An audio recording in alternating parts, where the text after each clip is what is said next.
ಶ್ರೀ ಗುರುಭ್ಯೋ ನಮಃ. ಹರಿ ಓಂ. ಶ್ರೀಮನ್ ಮಹಾಭಾರತದಲ್ಲಿ ಸನತ್ಸುಜಾತ ಪರ್ವದಲ್ಲಿ ಧೃತರಾಷ್ಟ್ರ ಸನತ್ಸುಜಾತರಿಗೆ ಅನೇಕ ಪ್ರಶ್ನೆಗಳನ್ನು ಕೇಳ್ತಾ ಇದ್ದಾನೆ. ಆ ಪ್ರಶ್ನೆಗಳಲ್ಲಿ ಕಥಂ ಸಮೃದ್ಧಮಪ್ರದ್ಧಂ ತಪೋ ಭವತಿ ಕೇವಲಂ ಸನತ್ಸುಜಾತ ತದ್ಬ್ರೂಹಿ ಯಥಾ ವಿದ್ಯಾಮ ತದ್ವಯಂ. ಒಳ್ಳೆ ಪ್ರಶ್ನೆ. ನಾವು ಸಾಧನೆಯನ್ನು ಮಾಡ್ತೇವೆ, ತಪಸ್ಸು ಮಾಡ್ತೇವೆ, ಏಕಾದಶಿ ಉಪವಾಸ, ಚಾತುರ್ಮಾಸ್ಯ ವ್ರತ, ನಾನಾ ವಿಧವಾದ ಭಗವಂತನ ಆರಾಧನೆ, ಭಗವಂತನ ಸಂತೋಷಗೊಳಿಸುವುದಕ್ಕೆ ನಾನಾ ವಿಧವಾದ ವ್ರತ ವೈಕಲ್ಯಗಳನ್ನು ಮಾಡ್ತೇವೆ. ಅದೆಲ್ಲ ತಪಸ್ಸಿನ ಒಂದು ಸಣ್ಣ ಸಣ್ಣ ರೂಪವೇ. ಅದು ತಪಸ್ಸಲ್ಲ ಅಂತಲ್ಲ, ಅದೆಲ್ಲವೂ ತಪಸ್ಸಿನ ಒಂದು ಸಣ್ಣ ರೂಪ. ನಾನಾ ವಿಧವಾದ ತಪಸ್ಸನ್ನ ನಾವು ಮಾಡ್ತೇವೆ ನಿಜ. ಈಗ ನಾವು ಪಾಠ ಪ್ರವಚನವನ್ನು ಮಾಡ್ತೇವೆ, ಇದು ಒಂದು ತಪಸ್ಸು. ತದ್ಧಿ ತಪಃ, ಇದಂತೂ ಬಹಳ ದೊಡ್ಡ ತಪಸ್ಸು. ಇದಕ್ಕೆ ಸಮಾನವಾದ ತಪಸ್ಸೇ ಇನ್ನೊಂದಿಲ್ಲ, ಅಷ್ಟು ಅದ್ಭುತ. ಇಂಥ ತಪಸ್ಸಾಗಿದ್ದರೂ ಕೂಡ ಬಹಳ ವಿಚಿತ್ರವಾಗಿದೆ. ಇದು ಸಮೃದ್ಧವಾಗುವುದಿಲ್ಲ. ಇದಕ್ಕೆ ಪೋಟೆನ್ಸಿ ಬೇಕೋ, ಎಷ್ಟು ಶಕ್ತಿ ಬೇಕೋ ಅಷ್ಟು ಶಕ್ತಿ ಬರುವುದಿಲ್ಲ. ನಾವು ಮಾಡುವ ಕಾರ್ಯ ಅದನ್ನೇ ಋಷಿಗಳು ಮಾಡ್ತಾರೆ ಅಥವಾ ದೊಡ್ಡವರು ಮಾಡ್ತಾರೆ. ಅವರು ಮಾಡುವ ಕೆಲಸವನ್ನೇ ನಾವು ಮಾಡ್ತೇವೆ. ಆದರೆ ನಾವು ಮಾಡುವ ಕೆಲಸಕ್ಕೆ ಸಮೃದ್ಧಿ ಇಲ್ಲ, ಹೆಚ್ಚಿನ ಶಕ್ತಿ ಇಲ್ಲ, ಅದರಲ್ಲಿ ವೀರ್ಯ ಇಲ್ಲ, ಸಾಮರ್ಥ್ಯವಿಲ್ಲ. ಆದರೆ ಆ ಋಷಿ ಅಥವಾ ಜ್ಞಾನಿಗಳು ಮಾಡುವ ಕಾರ್ಯದಲ್ಲಿ ಸಾಮರ್ಥ್ಯ ಹೆಚ್ಚಿದೆ. ಯಾಕೆ ಹೀಗೆ ಯಾಕಾಗ್ತದೆ ಅಂತ ಪ್ರಶ್ನೆ. ಇದು ಹೀಗಾಗತ್ತೆ ಅಂತ ಅನ್ನೋದಕ್ಕೆ ಒಂದು ದೃಷ್ಟಾಂತವನ್ನು ಕೊಡ್ತೇವೆ. ದೃಷ್ಟಾಂತವನ್ನು ಹೇಳ್ತೇವೆ. ರಾಘವೇಂದ್ರ ಸ್ವಾಮಿಗಳವರ ಪರಂಪರೆಯಲ್ಲಿ ಒಬ್ಬರು, ಅವರ ಪೀಠದಲ್ಲಿ ಬರೆದಿದ್ದರೂ ಒಬ್ಬರು ಮಹಾನುಭಾವರು ಆಗಿ ಹೋದರು. ವ್ಯಾಸ ತತ್ವಜ್ಞರು ಅಂತ. ವೇಣಿ ಸೋಮಪುರ ಅಂತ ಅವರ ಒಂದು ಕ್ಷೇತ್ರ. ಐಜಿ ಅಂತ ಒಂದು ಹಳ್ಳಿ ಗ್ರಾಮದ ಹತ್ತಿರ ಇರುವಂತಹ ವೇಣಿ ಸೋಮಪುರ ಪವಿತ್ರವಾದ ಕ್ಷೇತ್ರ. ಅಲ್ಲಿ ವೇಣುಗೋಪಾಲ ಕೃಷ್ಣನ ಪ್ರತಿಷ್ಠಾಪನೆ ಮಾಡಿ ಆರಾಧನೆ ಮಾಡ್ತಾರೆ. ಆ ವ್ಯಾಸತತ್ವಜ್ಞರಿಗೆ ಮಹಾಜ್ಞಾನಿಗಳು, ಮಹಾವಿದ್ವಾಂಸರು, ಅತ್ಯದ್ಭುತ ಗ್ರಂಥವನ್ನು ಬರೆದ ಮಹಾನುಭಾವರು. ಅವರ ಹೆಸರು ಹೇಳುವಾಗ ಮೈರೋಮಾಂಚವಾಗ್ತಾ ಇದೆ, ಅಷ್ಟು ಅದ್ಭುತ ಮಹಾವಿದ್ವಾಂಸರವರು. ಅವರು ಒಂದು ಸಲ ಶಿಷ್ಯನಿಗೆ ಕೇಳಿಕೊಂಡ, ನಾನು ರಾಯರ ಹತ್ರ ಹೋಗಬೇಕು ಅಂತ, ರಾಘವೇಂದ್ರ ಸ್ವಾಮಿಗಳ ಮಂತ್ರಾಲಯದ ದರ್ಶನವನ್ನು ಮಾಡಿಕೊಂಡು ಬರಬೇಕು ಅಂತ ಅಪೇಕ್ಷೆಯಾಗಿದೆ, ಹೋಗಿ ಬರ್ತೇನೆ. ಹೋಗಬೇಡ, ನಿನಗೆ ದರ್ಶನವಾಗುವುದಿಲ್ಲ ಅಲ್ಲಿ. ಏನ್ ಹಾಗಂದ್ರೆ, ನಾನು ಹೋಗಿ ಬರ್ತೇನೆ, ಹೋಗಲೇಬೇಕು ನಾನು, ನಿನಗೆ ತೊಂದರೆ ಆಗ್ತದೆ, ನೀನು ಹೋಗಬೇಡ. ಸರಿಯಲ್ಲ. ಕೇಳಿಲ್ಲ, ಹಠ ಮಾಡಿದ, ಹೋದರೆ ಅವನಿಗೆ ಅಲ್ಲಿ ದರ್ಶನವಾಗಲಿಲ್ಲ. ತಿರುಗಿ ಬರುವಾಗ ಅವನಿಗೆ ಬ್ರಹ್ಮರಾಕ್ಷಸದ ಬಾಧೆಯಾಯಿತವನು. ಬ್ರಹ್ಮರಾಕ್ಷಸ ಯಾವ ಗಿಡದ ಕೆಳಗಡೆ ಮಲಗಿದ್ನೋ ಬರುವಾಗ ದಾರಿಯೊಳಗೆ, ಅಲ್ಲಿ ಬ್ರಹ್ಮರಾಕ್ಷಸ ಅವನಿಗೆ ಬಂದು ಅವನಿಗೆ ಪೀಡೆಯಾಯಿತು. ಎಲ್ಲ ಕಥೆ ಇದೆ, ಸ್ವಲ್ಪ ದೊಡ್ಡ ಕಥೆ ಇದೆ ಇಲ್ಲಿ. ಆಮೇಲೆ ಅವನು ತಿರುಗಿ ಬಂದ, ಕೇಳಿದ ಹೀಗಾಗಿದೆ ಅಂತ. ಗೊತ್ತಾದರೆ ಏನಾಯ್ತು, ಅವನು ಉದ್ಧಾರ ಮಾಡೋದಕ್ಕೆ ಏನಾಗಬೇಕು ಅಂತಂದ್ರೆ, ಎಲ್ಲ ಜ್ಞಾನಿಗಳು, ಅವರ ಶಿಷ್ಯರು ಹಾಗೂ ಇನ್ನು ಇತರರು ಅವರಿಗೆ ಪ್ರಾರ್ಥನೆ ಮಾಡಿದರು, ಸ್ವಾಮಿ ತಾವು ನಿಮ್ಮ ಸಾಧನೆಯನ್ನ ಸ್ವಲ್ಪ ಅವನಿಗೆ ದಾರಿ ಎರೆದು ಕೊಟ್ರೆ ಅವನ ಈ ಬ್ರಹ್ಮರಾಕ್ಷಸ ಬಾಧೆ ಪರಿಹಾರವಾಗುತ್ತೆ, ಅದನ್ನು ನೀವು ಮಾಡಬೇಕು, ದಯಮಾಡಿ ಅವನು ಉದ್ಧಾರ ಮಾಡಿ.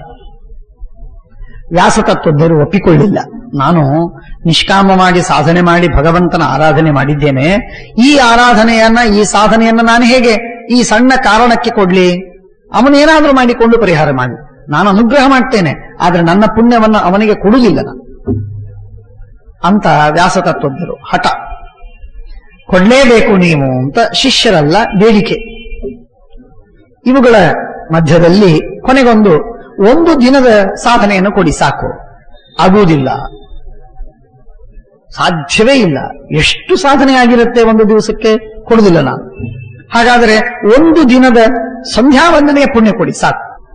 ಸರ್ವಥಾ ಸಾಧ್ಯವಿಲ್ಲ. ಗಾಯತ್ರಿ ಜಪವನ್ನು ಮಾಡಿದ್ದೀನಿ, ಅದರಲ್ಲಿ ಭಗವಂತನ ಅನುಸಂಧಾನ, ಷಡ್ವಿಧ ರೂಪ ಭಗವಂತನದು, 4 ರೂಪಗಳು, ಸಾಧ್ಯವಿಲ್ಲ. ಹಾಗಾದ್ರೆ ಅದು ಬೇಡ, ಸಂಧ್ಯಾವಂದನೆ ಬೇಡ, ಕನಿಷ್ಠ ಅರ್ಘ್ಯ ಪ್ರದಾನ ಮಾಡಿದ್ದರ ಪುಣ್ಯವನ್ನು ಕೊಟ್ಟು ಬಿಡಿ ಸಾಕು, ಅವನ ಉದ್ಧಾರವಾಗತ್ತೆ. ಕೊಡುವುದಿಲ್ಲ. ಸೂರ್ಯ ನನಗೆ ಮಾಡಿದ ಉಪಕಾರಕ್ಕಾಗಿ ನಾನು ಅರ್ಘ್ಯ ಪ್ರದಾನ ಮಾಡಿದ್ದೀನಿ, ಆ ಅರ್ಘ್ಯ ಪ್ರದಾನವನ್ನ ನಾನು ಅವನಿಗೆ ಕೊಡ್ಲಾ? ಸೂರ್ಯನಿಗೆ ಕೃತಜ್ಞನಾಗಿ ಕೊಡುವುದಿಲ್ಲ ನಾನು. ಏನು ಬೇಡ. ಹಾಗಾದ್ರೆ ಕೊನೆಗೆ ಒಂದು ದಿನದ, ಒಂದು ಸಂಧ್ಯಾವಂದನೆಯ, ಒಂದು ಅರ್ಘ್ಯ ಪ್ರದಾನ, 3 ಸಲ ಕೊಡ್ತೇವಲ್ಲ, ಒಂದು ಅರ್ಘ್ಯ ಪ್ರದಾನದ ಪುಣ್ಯವನ್ನು ಕೊಡಿ ಸಾಕು. ಅದನ್ನು ಧಾರೆ ಎರೆದು ಕೊಡ್ತಾರೆ. ಅವನಿಗೆ ಬ್ರಹ್ಮರಾಕ್ಷಸದ ಬಾಧೆ ಪರಿಹಾರವಾಗತ್ತೆ. ಆ ಅರ್ಘ್ಯ ಪ್ರದಾನ ನಾವು ಕೊಡ್ತೇವೆ ನಿತ್ಯ. ಆದ್ದರಿಂದ ತಪಸ್ಸಿನಲ್ಲಿ ಶಕ್ತಿ ಬರಬೇಕಾದರೆ, ವೀರ್ಯ ಬರಬೇಕಾದರೆ ಅದಕ್ಕೆ ಹಿನ್ನೆಲೆ ಇರಬೇಕು. ಪೀಠಿಕೆ, ಭೂಮಿಕೆ ಚೆನ್ನಾಗಿದ್ರೆ ಆಗ ಅದು ಫಲವತ್ತಾಗತ್ತೆ. ನೀವು ಚಂದನದ ಗಿಡವಿದೆಯಲ್ಲ, ಚಂದನದ ಮರವನ್ನ ನಾವು ಮುಂಬೈಯಲ್ಲಿ ತಂದು ಅದನ್ನು ಬಿತ್ತಿದ್ರೆ ಚಂದನಕ್ಕೆ ವಾಸನೆ ಬರುವುದಿಲ್ಲ, ಪರಿಮಳ ಇರುವುದಿಲ್ಲ. ಅದು ಮೈಸೂರಿನಲ್ಲಿ ಬೆಳಿಬೇಕು, ಅದು ಬೆಳೆಯುವ ಸ್ಥಾನದಲ್ಲಿ ಬೆಳಿಬೇಕು. ಅಂದಾಗ ಅದಕ್ಕೆ ಗಂಧ ಇದೆ, ಪರಿಮಳವಿದೆ. ಆ ಗಂಧ ಬೀಸಿ ಬರ್ತದೆ. ಹಾಗಿದೆ. ಆದ್ದರಿಂದ ಕಣ್ಣಲ್ಲಿ ನಾವು ಬಿತ್ತಿದರೆ ಹೇಗೆ ಫಲ ಬರುವುದಿಲ್ಲ, ಆ ರೀತಿಯಾಗಿ ಅದೇ ರೀತಿ ಸಾಧನೆ, ತಪಸ್ಸು ಮಾಡುವವರು ಏನೆಲ್ಲ ಪರಿಕರಗಳನ್ನು ಇಟ್ಕೋಬೇಕೋ ಅವುಗಳು ಇದ್ದಾಗ ಆ ಸಾಧನೆ ಪರಿಪೂರ್ಣವಾಗತ್ತೆ. ಇಲ್ಲದೆ ಇದ್ರೆ ಆಗುವುದಿಲ್ಲ. ಅಂಥ ಸಾಧನೆ ಯಾವುದು ಅಂತ ಕೇಳಿದಾಗ ಸನತ್ಸುಜಾತರು ಹೇಳ್ತಾರೆ, ನಿಷ್ಕಲ್ಮಷಂ ತಪಸ್ವೇತತ್ ಕೇವಲಂ ಪರಿಚಕ್ಷತೆ, ಏತತ್ ಸಮೃದ್ಧಮಪ್ರದ್ಧಂ ತಪೋ ಭವತಿ ಕೇವಲಂ, ತಪೋ ಮೂಲಮಿದಂ ಸರ್ವಂ ಯನ್ಮಾಂ ಪೃಚ್ಛಸಿ ಕ್ಷತ್ರಿಯ, ತಪಸಾ ವೇದ ವಿದ್ವಾಂಸಃ ಪರಂತು ಅಮೃತಮಪ್ನುಃ. ತಪಸ್ಸು ಇದು ಅಮೃತ, ಮೋಕ್ಷವನ್ನ, ಭಗವಂತನನ್ನ ಹೊಂದುವುದಕ್ಕೆ ಸಾಧನ. ನಾವು ತಪಸ್ಸು ಕಳ್ಕೊಂಡಿದ್ದೇವೆ. ಬ್ರಾಹ್ಮಣರಿಗೆ ತಪಸ್ಸೇ ಬಲ, ತಪೋವೇ ತಪಸ್ಸೇ ಧನ. ಅಂತೆಯೇ ಅವರಿಗೆ ಹೆಸರು ಬಂತು ತಪೋಧನ ಅಂತ. ತಪಸ್ಸೇ ಧನವಾಗಿ ಇರಬೇಕಾದ ಬ್ರಾಹ್ಮಣರು ಈಗ ಧನಕ್ಕಾಗಿ ತಪಸ್ಸನ್ನು ಮಾಡುವ ಸ್ಥಿತಿಯಲ್ಲಿ ಬಂದ್ದಾರೆ. ತಪಸ್ಸೇ ಧನವಾಗಿರ್ಬೇಕು ಅವರಿಗೆ. ಅದಕ್ಕಾಗಿ ಅಂಥ ಜನ ಈಗ ನಾವೆಲ್ಲ ಹಣಕ್ಕಾಗಿ ತಪಸ್ಸು ಮಾಡ್ತಾ ಇದ್ದೇವೆ. ಹಣವನ್ನು ಗಳಿಸುವುದೇ ನಮ್ಮ ತಪಸ್ಸು, ಜೀವನದ ಉದ್ದೇಶ, ಜೀವನದ ಧ್ಯೇಯ. ಬೆಳಗಿನಿಂದ ರಾತ್ರಿಯವರೆಗೆ, ಹುಟ್ಟಿನಿಂದ ಸಾವಿನವರೆಗೆ ಮಾಡುವುದೇನು ಅಂದ್ರೆ ಹಣಕ್ಕಾಗಿ ತಪಸ್ಸು. ಅಂದಮೇಲೆ ಸಿದ್ಧಿ ಹೇಗಾದೀತು, ಹೇಗೆ ಲಭಿಸ್ತದೆ? ಬರುವುದಿಲ್ಲ. ತ್ಯಾಗಮಯ ಜೀವನ ತಪಸ್ಸಿಗೆ ಹಿನ್ನೆಲೆ. ಆದ್ದರಿಂದ ಅದಕ್ಕಾಗಿ ಹೇಳ್ತಾರೆ, ತಪಸಾ ವೇದ ವಿದ್ವಾಂಸಃ ಪರಂತು ಅಮೃತಮಾಪ್ನುಯುಃ ಕಲ್ಮಷಂ ತಪಸೋ ಬ್ರೂಹಿ ಶ್ರುತಂ ನಿಷ್ಕಲ್ಮಷಂ ತಪಃ. ನಿಷ್ಕಲ್ಮಷವಾದಂತಹ ತಪಸ್ಸು ಅಂತ ನೀವು ಹೇಳಿದ್ರಿ. ನಿಷ್ಕಲ್ಮಷವಾದ ತಪಸ್ಸು ಅಂತ ಹೇಳಬೇಕಾದ್ರೆ ಕಲ್ಮಷ ಏನು ಗೊತ್ತಾಗಬೇಕು. ಏನು ದೋಷಗಳು ಅಂತ ಗೊತ್ತಾದರೆ ಆ ದೋಷಗಳನ್ನ ಪರಿಹಾರ ಮಾಡುವ ಪ್ರಯತ್ನವನ್ನಾದರೂ ಮಾಡಬಹುದು, ಸಂಕಲ್ಪವನ್ನಾದರೂ ಮಾಡಬಹುದು. ಕನಿಷ್ಠ ಸಂಕಲ್ಪ ಮಾಡುವುದಕ್ಕೂ ನಾನು ಮಾಡುವ ಸಿದ್ಧಿ ಸಾಧನೆಗಳಿಗೆ ಯಾವ ವಿಧವಾದ ದೋಷವು ಬಾರದಿರಲಿ, ಶುದ್ಧವಾಗಿರಲಿ ಎಂಬ ಅಪೇಕ್ಷೆ ಪಟ್ಟು ಸಾಧನೆಯನ್ನು ಮಾಡುವುದಕ್ಕೆ ತೊಡಗಬೇಕಾದರೆ ಅವಶ್ಯವಾಗಿ ಮನುಷ್ಯನಿಗೆ ಏನು ದೋಷಗಳು ಅಂತ ಗೊತ್ತಾಗಬೇಕು. ಅದಕ್ಕಾಗಿ ದಯವಿಟ್ಟು ತಪಸ್ಸಿನ ದೋಷಗಳನ್ನು ತಿಳಿಸಿರಿ ಅಂತ ಕೇಳ್ಕೊತಾನೆ. ಆಗ ಉತ್ತರ ಹೇಳ್ತಾರೆ, ಕ್ರೋಧಾದಯೋ ದ್ವಾದಶ ಯಸ್ಯ ದೋಷಾಃ ತಥಾ ನೃಶಂಸಾನಿ ದಶತ್ರಿರಾಜನ್ ಧರ್ಮಾವಯೋ ದ್ವಾದಶ ಇತೇ ಪಿತॄಣಾಂ ಶಾಸ್ತ್ರೇ ಗುಣಾ ಯೇ ವಿದಿತ ದ್ವಿಜಾನಾಂ. ಕ್ರೋಧಾದಿಗಳು 12 ಇದೆ. ಅವು ದೊಡ್ಡ ದೋಷಗಳು, ತಪಸ್ಸಿನ ದೊಡ್ಡ ದೋಷಗಳು. ಅವುಗಳು ಇಲ್ಲದವನಿಗೆ ತಪಸ್ಸು ಪರಿಪೂರ್ಣವಾಗಿದೆ. ಮಾಡುವ ತಪಸ್ಸು ಪೂರ್ಣವಾಗುವುದಕ್ಕೆ ಇದೆಲ್ಲ ಅವಶ್ಯಕವಾದ ಅಂಗಗಳು.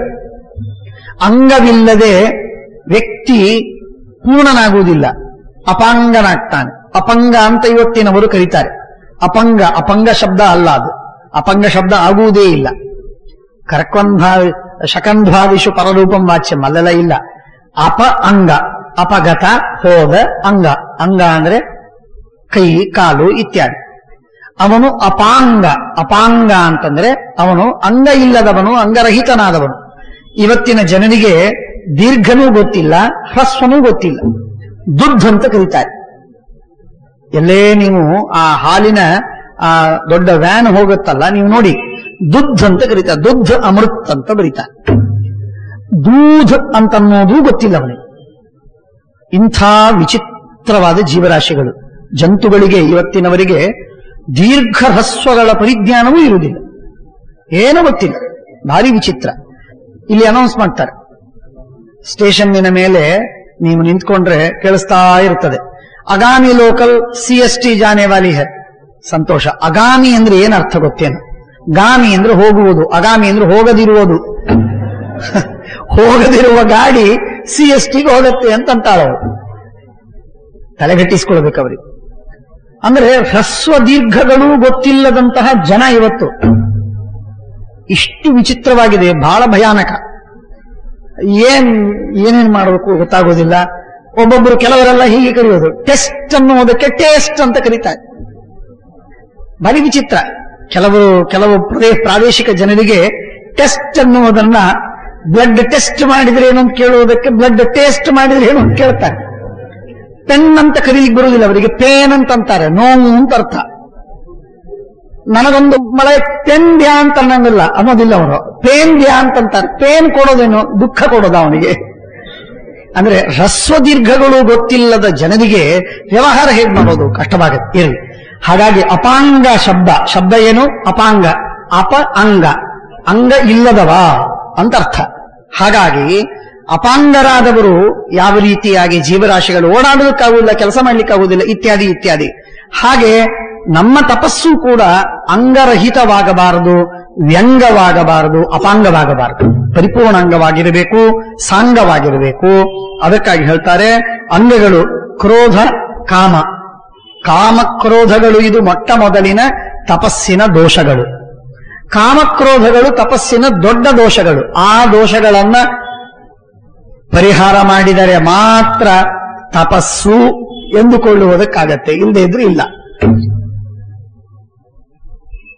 ಬಹಳ ವಿಚಿತ್ರವಾದ. ವಿಶ್ವಾಮಿತ್ರರು ಒಂದು ಬಾರಿ ತಪಸ್ಸು ಮಾಡ್ಲಿಕ್ಕೆ ಹೋದಾಗ ಇಂದ್ರ ಯಥಾವತ್ತಾಗಿ, ನಿಮಗೆಲ್ಲ ಕಥೆ ಗೊತ್ತು, ಮೇನಕೆಯನ್ನ ಕಳಿಸಿದ. ಮೇನಕೆಯ ಸಂಘದಲ್ಲಿ ಸಂಸಾರವನ್ನೇ ನಡೆಸಿಬಿಟ್ರು. ತಪಸ್ಸು ಬಿಟ್ಟು ವರ್ಷಗಳವರೆಗೆ ಸಂಸಾರ ನಡೆಸಿಬಿಟ್ರು. ಹುಟ್ಟಿದ ಶಕುಂತಲೆಯನ್ನ ಬಿಟ್ಟು ಹೋದ್ರು. ಹೌದೋ? ಕಾಮದಲ್ಲಿ ವಶರಾಗಿ ವಿಶ್ವಾಮಿತ್ರರು ಪರಿತಾಪಪಟ್ರು. ಬಹಳ ಪಶ್ಚಾತ್ತಾಪವಾಯಿತು. ಏನಿದು ಕಾಮದಲ್ಲಿ ಸಿಕ್ಕು ಬಿದ್ದೆ ನಾನು, ಹೀಗೆ ಸಿಗಿಬೀಳಬಾರದು ಅಂತ ಅನ್ಕೊಂಡು ಉದ್ಧಾರ ಮಾಡಿಕೊಳ್ಳುವ ಗಟ್ಟಿ ಮನಸ್ಸಿನಿಂದ ದೂರದಲ್ಲಿ ಹೋಗಿ ಮತ್ತೊಮ್ಮೆ ತಪಸ್ಸಿಗೆ ಕೂತ್ಕೊಂಡ್ರು. ಬೇರೆ ದಿಕ್ಕಿನಲ್ಲಿ ಹೋಗಿ ಗಾಢವಾದ ತಪಸ್ಸಿನಲ್ಲಿ ಮಗ್ನರಾಗಿ ಕುಳಿತಾಗ ಆಗ ಮತ್ತೆ ಅಲ್ಲಿ ಅಪ್ಸರೆಯರೆಲ್ಲ ಬಂದರು. ಅವರ ಜೊತೆಗೆ ಅವರು ಮೋಹವನ್ನ ಮಾಡಬೇಕು ಅಂತ ಪ್ರಯತ್ನ ಮಾಡಿದರೆ ವಿಶ್ವಾಮಿತ್ರರು ಏನೂ ಬಗ್ಲಿಲ್ಲ, ಕಾಮದ ವಶವೇ ಆಗಲಿಲ್ಲ. ಈ ಸಲ ಏನಾದರೂ ನನ್ನ ಸ್ಥೈರ್ಯವನ್ನ ಕಳೆದುಕೊಳ್ಳುವುದಿಲ್ಲ ಅಂತ ಬದ್ಧರಾಗಿದ್ದ. ಅವರು ಬಹಳ ಪೀಡೆ ಕೊಟ್ಟಾಗ ಅವರಿಗೆ ಶಾಪ ಕೊಟ್ಟು ಬಿಟ್ರು, ನೀವು ಕಲ್ಲಾಗಿ ಬಿದ್ದೀರು ಇಲ್ಲಿ, ಶಾಪ ಕೊಟ್ಟು ಬಿಟ್ರು. ಶಾಪ ಕೊಟ್ಟಾದ ಆಮೇಲೆ ಹಿಂದಿನಿಂದ ಶಬ್ದ ಕೇಳಿ ಬರ್ತದೆ, ಅಯ್ಯ ಕಾಮಕ್ಕೆ ವಶನಾಗಿ ಹಿಂದೆ ನೀನು ತಪಸ್ಸು ಕಳಕೊಂಡೆ, ಈಗ ನೀನು ಕ್ರೋಧಕ್ಕೆ ವಶನಾಗಿ ನೀನು ತಪಸ್ಸು ಕಳಕೊಂಡೆ.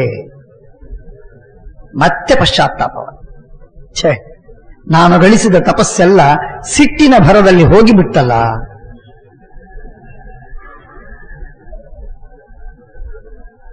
ಆದ್ದರಿಂದ ಸರ್ವೇಂದ್ರಿಯಾಣಾಂ ಜರಯಂತಿ ತೇಜ.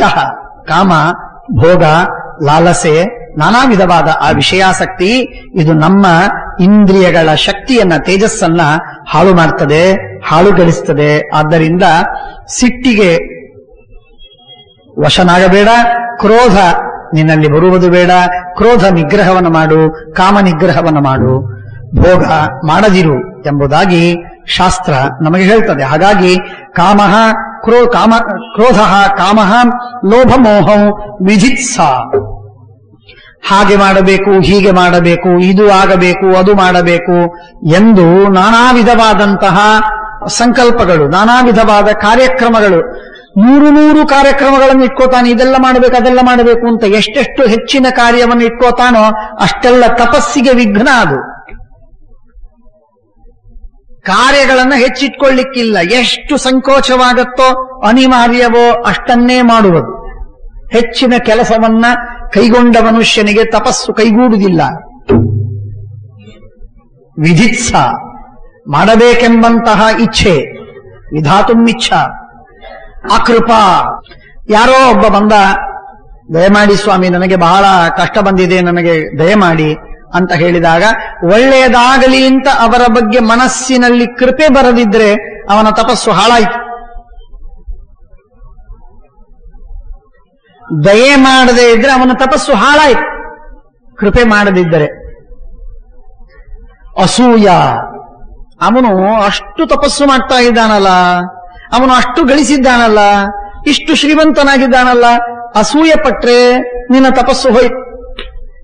ಮಾಡಿದ ಎಲ್ಲ ವ್ರತ ನಿಯಮ ಜಪ ಪಾರಾಯಣ ಪುಣ್ಯ ಏನಿದೆ ಎಲ್ಲ ಹೋಯ್ತು, ತಪಸ್ಸು. ಸುಲಭವಾಗಿ we fall prey to all these things. ಈ ತರಹದ ನಾನಾ ವಿಧವಾದ ದೋಷಗಳಿಗೆ ನಾವು ಬಲಿಯಾಗ್ತೇವೆ. ನಮ್ಮ ಜೀವನದಲ್ಲಿ ಮಾಡುವ ಪುಣ್ಯವೇ ಕಮ್ಮಿ, ಮಾಡಿದ ಪುಣ್ಯವನ್ನು ನಾಶ ಮಾಡಿಕೊಳ್ಳುವುದಕ್ಕೆ ಈ ತರಹದ ಬಲಿಯಾಗ್ತೇವೆ. ಒಬ್ಬ ಋಷಿ ಹೇಳ್ತಾನೆ ಒಬ್ಬ ವ್ಯಕ್ತಿಗೆ, ನಾನು ಬಹಳ ಸಾಧನೆ ಮಾಡ್ತಾ ಇದ್ದೀನಿ ಋಷಿಗಳೇ, ಆದರೆ ಫಲ ಸಿಗ್ತಾ ಇಲ್ಲ, ನನಗೆ ಏನು ಮಾಡಲಿ ಅಂತ. ಆಗ ಅವ್ರು ಹೇಳಿದ್ರು, ನನ್ನ ಜೊತೆಗೆ ಬಾ, ನಿನಗೊಂದು ಸ್ವಲ್ಪ ತೋರಿಸ್ತೇನೆ ಅಂತ ಹೇಳ್ತಾರೆ. ಅವನನ್ನು ಕರ್ಕೊಂಡು ಹೋಗಿ ಕರೆದೊಯ್ದು ಒಂದು ದೋಣಿಯಲ್ಲಿ ಕೂಡಿಸಿದ್ರು. ಆ ದೋಣಿಯಲ್ಲಿ ಕೂಡುವಾಗ ಚಂದವಾಗಿತ್ತು. ಸ್ವಲ್ಪ ಮುಂದಕ್ಕೆ ಹೋಗುವಾಗ ನೀರು ಬಂತು, ಒಳಗಡೆ ನೀರು ಬಂತು. ದೊಡ್ಡ ದೋಣಿ, ಆದರೆ ಪ್ರಯೋಜನವೇನು? ದೋಣಿ ದೊಡ್ಡದಿದ್ದೇನು ಪ್ರಯೋಜನ? ದೋಣಿಯ ಬುಡವೇ ಇಲ್ಲ, ಬುಡ ಖಾಲಿ. ಅಲ್ಲೆಲ್ಲ ನೀರು ಬರುವುದಕ್ಕೆ ಅವಕಾಶ ಇದೆ. ನೀರೆಲ್ಲ ಬರುವುದಕ್ಕೆ ಶುರುವಾಯಿತು. ದೋಣಿ ಏನಾಗಬೇಕು? ಮುಳುಗಬೇಕಷ್ಟೆ. ಇದು ನಿನ್ನ ತಪಸ್ಸಿನ ಉತ್ತರ ಅಂತ ಹೇಳ್ತಾರೆ. ನಿನ್ನ ತಪಸ್ಸಿನ ಫಲ ಯಾಕೆ ಬರ್ತಾ ಇಲ್ಲ ಅಂದ್ರೆ ಇದು ಕಾರಣ ಅಂತ ಹೇಳ್ತಾರೆ. ಹಾಗೆ ಇದಕ್ಕೆ ವಿಪರೀತವಾಗಿಟ್ಕೊಳ್ಳಿ, ನೆರೆ ಛಿದ್ರ ಕುಂಭದ ನೀರಿನಂತೆ ಆಯುಷ್ಯ ಅಂತ ಹೇಳ್ತಾರಲ್ಲ, ಹಾಗೆ ಒಂದು ಮಡಿಕೆ ಇದೆ, ತೂತುಗಳಿವೆ, ಹಲವಾರು ತೂತುಗಳಿವೆ. ಆ ಛಿದ್ರಗಳಿಂದ ಹಾಕಿದ ನೀರೆಲ್ಲ ಕೆಳಗೆ ಸೋರಿ ಹೋಗುತ್ತೆ. ನೀರು ಹಾಕುವುದು ಎಷ್ಟು ಅವಶ್ಯಕ ಅಷ್ಟೇ ಆ ನೀರಿನ ರಕ್ಷಣೆ ಮಾಡುವುದಕ್ಕೆ ಆ ಕೊಡವನ್ನ ಭದ್ರಪಡಿಸುವುದು ಅಷ್ಟೇ ಅವಶ್ಯಕ. ಕೊಡವನ್ನ ಭದ್ರಪಡಿಸದೇ ಇದ್ರೆ ಎಷ್ಟು ನೀರು ಹಾಕಿಯೂ ಕೂಡ ಅದು ಸೋರಿ ಹೋಗುವುದು. ಆದ್ದರಿಂದ ಇದು ಸೋರುವುದಕ್ಕೆ ಒಂದು ದಾರಿ ಹೇಳ್ತಾರೆ. ಅಕೃಪಾ, ಅಸೂಯೆ, ಮಾನಶೋಕವು, ಸ್ಪೃಹಾಚ, ಸೊಕ್ಕು. ನಾನು ಈ ತಪಸ್ಸು ಮಾಡ್ತಾ ಇದ್ದೇನೆ, ಯಾರು ಮಾಡಿದ್ದಾರೆ? ಇನ್ನು ಬೇರೆಯವರು ಯಾರು ಮಾಡಿಲ್ಲ. ನಾನು ಮಹಾತ್ಮ, ನಾನು ದೊಡ್ಡವ, ನಾನು ತಪಸ್ವಿ, ನಾನು ತಾಪಸ. ಈ ಅಹಂಕಾರವೇನಿದೆ ಮನುಷ್ಯನಿಗೆ ಬಹಳ ಭಯಾನಕವಾದದ್ದು. ಮಾನದಿಂದ ಮನುಷ್ಯ ತಪಸ್ಸನ್ನು ಕಳ್ಕೋತಾನೆ, ಅದು ದೋಷ. ಶೋಕ, ತಪಸ್ಸು ಮಾಡುವಾಗ ಕಷ್ಟಪಡಬೇಕು, ಕಷ್ಟಪಡುವಾಗ ಕಷ್ಟಪಟ್ಟದ್ದಕ್ಕೆ ದುಃಖ ಪಟ್ರೆ, ಶೋಕ ಪಟ್ರೆ ಆ ತಪಸ್ಸು ಹೋಯಿತು. ಉಪವಾಸವನ್ನು ಮಾಡುವಾಗ ಮಾಡುವುದು, ಮಾಡ್ತಾ ಇರುವಾಗ ಇದೊಂದು ಉಪವಾಸ ಬಂದಿದೆ, ನಾಳೆ ಬಂತು ನೋಡಿ 2 ಏಕಾದಶಿ, ನಾವು ಎಲ್ಲಾದ್ರೂ ಬೆಂಗಳೂರಿಗೆ ಹೋಗೋಣ, ಸುಲಭವಾಗಿದೆ, ಅಲ್ಲಿ ಒಂದೇ ಏಕಾದಶಿ ಇದೆ. ಹೀಗಂತ ನಾವು ತಪಸ್ಸನ್ನ ಮಾಡಿದರೆ, ಏಕಾದಶಿ ಮಾಡಿದರೆ ಫಲವಿಲ್ಲ. ಶೋಕಪಟ್ಟು ನಾವು ಬೈದು ವ್ರತವನ್ನ ಮಾಡಿದರೆ ಪ್ರಯೋಜನವಿಲ್ಲ. ಮಾನಶೋಕವು ಅದು ದೋಷ. ಅದು ಸ್ಪೃಹಾಚ, ತಿನ್ನಬೇಕು ಅಂತ ಆಸೆ, ತಿನ್ನಬೇಕು ಅಂತ ಲಾಲಸೆ ಇದೆ, ಮೇಲೆ ಮತ್ತೆ ತಿಂದಿಲ್ಲ. ಎಸ್ತ್ವಿಂದ್ರಿಯಾಣಿ ಮನಸಾ ನಿಯಮ್ಯಾರಭತಿರ್ಜುನ. ಹಾಗಿರಬೇಕೇ ಹೊರತು ಮನಸ್ಸಿನಿಂದ ಅನೇಕ ಅಪೇಕ್ಷೆಗಳನ್ನು ಪಟ್ಟು ತಪಸ್ಸು ಮಾಡ್ಲಿಕ್ಕಾಗುಲ್ಲ. ಈರ್ಷ್ಯ ಜುಗುಪ್ಸಾಚ ಮನುಷ್ಯ ದೋಷಾಹ ವರ್ಜ್ಯಾ ಸದಾ ದ್ವಾದಶೈತೇನರಾಣ. ಮನುಷ್ಯನಿಗೆ ಈ ಎಲ್ಲ ಈರ್ಷ್ಯೆ ಇದೆ, ಇನ್ನೊಬ್ಬನ ಬಗ್ಗೆ ಈರ್ಷ್ಯೆ ಇದೆ. ಜೊತೆಗಿರತಕ್ಕಂತಹ ಒಬ್ಬ ಪಂಡಿತನೋ ಅಥವಾ ಗೃಹಸ್ಥನೋ ಅಥವಾ ಅಣ್ಣ ತಮ್ಮಂದಿರೋ ಬಂಧು ಬಳಗದವರೋ ಅವರಲ್ಲಿ ಈರ್ಷ್ಯೆ ಇದೆ. ಏನು ತಪಸ್ಸು ಮಾಡಿ ಪ್ರಯೋಜನವಿಲ್ಲ.